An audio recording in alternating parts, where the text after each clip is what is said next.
Hello everyone, I am Rituja and we are learning thermodynamics.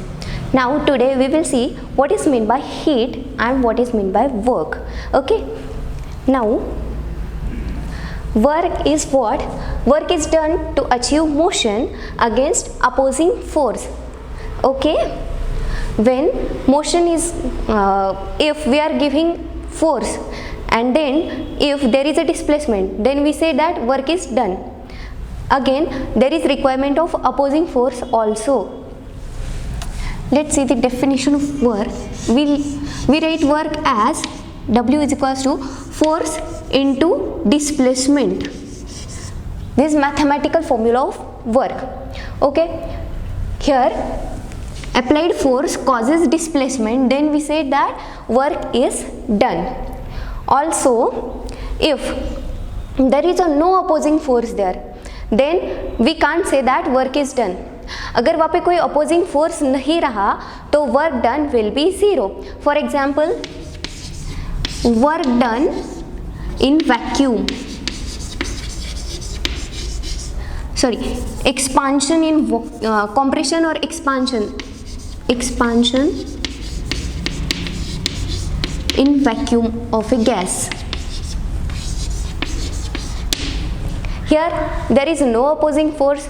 Atmospheric pressure is the opposing force for expansion. But if it is free expansion, then work done will equal to zero. Therefore, work requires opposing force also. Now, it is identified as energy transfer making use of organized motion of atoms in the surrounding. Okay.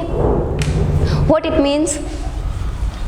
That means जब भी surrounding के molecules कोई force apply कर रहे हैं system पे, अगर वो इन सेम डायरेक्शन होगा, एक ही डायरेक्शन में होगा, तभी कंप्रेशन पॉसिबल है, राइट? तभी जाके पिस्टन नीचे जाएगा और गैस कंप्रेस हो जाएगी, अगर सराउंडिंग से फोर्स एक ही डायरेक्शन में आ रहा है. But if there is disordered motion, force is applied in any way, in any direction, then nothing will happen. Okay, so work will not be done at that time. Let's have an example for that. Let's say an example of auto rickshaw. If we have an auto rickshaw, एक auto rickshaw खड़ी है और वो बंद पड़ी है, हमें उसे धकेलना है, तो कैसे करेंगे? लेट्स से 6 पर्सन्स है वहाँ पे, 2 आगे है फ्रंट साइड में धक्का दे रहे हैं, 2 बीच में है, 2 बैक साइड में है. अब देखो 6 के 6 लोग धक्का दे रहे, लेकिन ऑटो रिक्शा है कि टस से मस नहीं हो रही है. ऐसा क्यों हो रहा है? क्योंकि वो 6 के 6 लोग अलग अलग डायरेक्शन में फोर्स अप्लाई कर रहे हैं.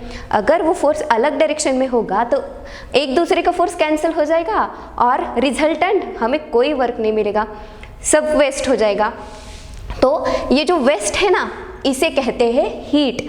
जब भी कोई चीज़ एक डायरेक्शन में अप्लाई नहीं हो रही है, फोर्स तो लग रहा है लेकिन डिफरेंट डायरेक्शन में लग रहा है, तो वहाँ पे work done will be zero और वो जो वेस्ट ऑफ एनर्जी है उसे हम कहेंगे हीट. अब देखो कोई एक समझदार आदमी वहाँ से जा रहा है, गुजर रहा है, और उसने कहा भाई आप सब लोग है ना, फोर्स एक ही डायरेक्शन में अप्लाई करो. देखो गाड़ी को ना एक ही साइड में धक्का दो. तो सब ने सामने वाली साइड में धक्का देना शुरू किया.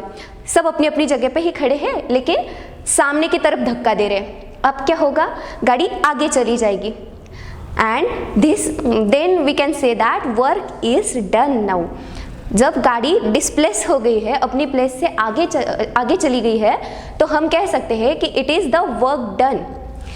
सो वर्क डन के लिए ना फोर्स एक डायरेक्शन में लगने की जरूरत है. If our that auto rickshaw is the system, और सिस्टम के अलावा बाकी सब कुछ होता है surrounding, we know that now. तो सराउंडिंग ने सिस्टम पे फोर्स अप्लाई किया है और वो भी एक ही डायरेक्शन में किया है, तब जाके वर्क डन हुआ, तब जाके डिस्प्लेसमेंट हुआ, और उसको कहते हैं वर्क.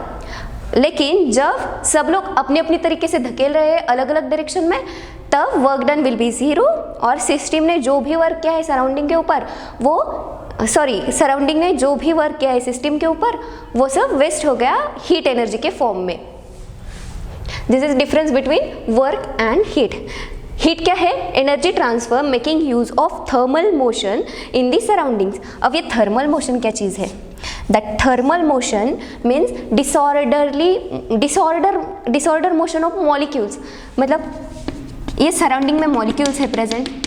अब ये कोई यहाँ जा रहा है, कोई वहाँ जा रहा है, कोई यहाँ पे है, कोई यहाँ पे है. This type of motion is called disordered motion and इसे ही कहते हैं थर्मल मोशन.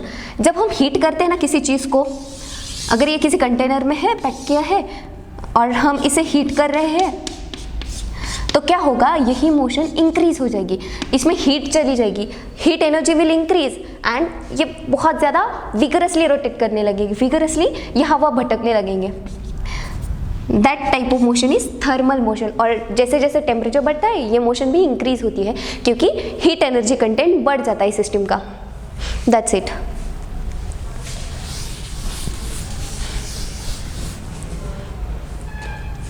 नाउ वर्क ना दो टाइप के होते हैं. देखो, एक को हम पॉजिटिव साइन देते हैं, थर्मोडायनेमिक्स का ये साइन कन्वेंशन है. यहाँ पे ना हम वर्क को या तो पॉजिटिव कहते हैं या फिर नेगेटिव साइन देते हैं. ऐसा क्यों? देखो, हम हमेशा सिस्टम के रिस्पेक्ट में सोचेंगे, हमेशा ही. मतलब देखो, अगर किसी भी प्रोसेस में सिस्टम का एनर्जी के रिस्पेक्ट में फ़ायदा हो रहा है, मतलब एनर्जी गेन कर रहा है सिस्टम, उस टाइम पे क्या कहेंगे? वो वर्क होगा पॉजिटिव वर्क. या जो भी प्रोसेस होगी, जो भी एंटिटी होगी, वो होगी पॉजिटिव जब भी सिस्टम का फ़ायदा हो रहा हो. अगर लेकिन सिस्टम को एनर्जी खर्च करनी पड़ रही है, system has to expend energy, तो उस टाइम पे जो भी वर्क डन होगा उसे कहेंगे नेगेटिव वर्क डन. मतलब work done by system on surrounding will be negative, while work performed by surrounding on system will be positive. That is all about sign convention. Now हम example ले सकते हैं positive और negative work के. देखो, हमने लिया हमारे एक टॉय कार है सपोज. अब टॉय कार है जिसमें ना चाबी लगी है, चाबी वाला खिलौना है. हम चाबी घुमाएंगे घुमाएंगे घुमाएंगे. हम जब भी उस चाबी घुमाते हैं तो उसमें एक स्प्रिंग लगा होता है, वो वाइंड होता है. This winding of spring causes storage of potential energy in that toy car. और इस वजह से क्या हुआ? हम सराउंडिंग हो गए. अगर खिलौना सिस्टम है तो उसकी रिस्पेक्ट में हम हो गए सराउंडिंग. तो सराउंडिंग ने सिस्टम पे वर्क किया है.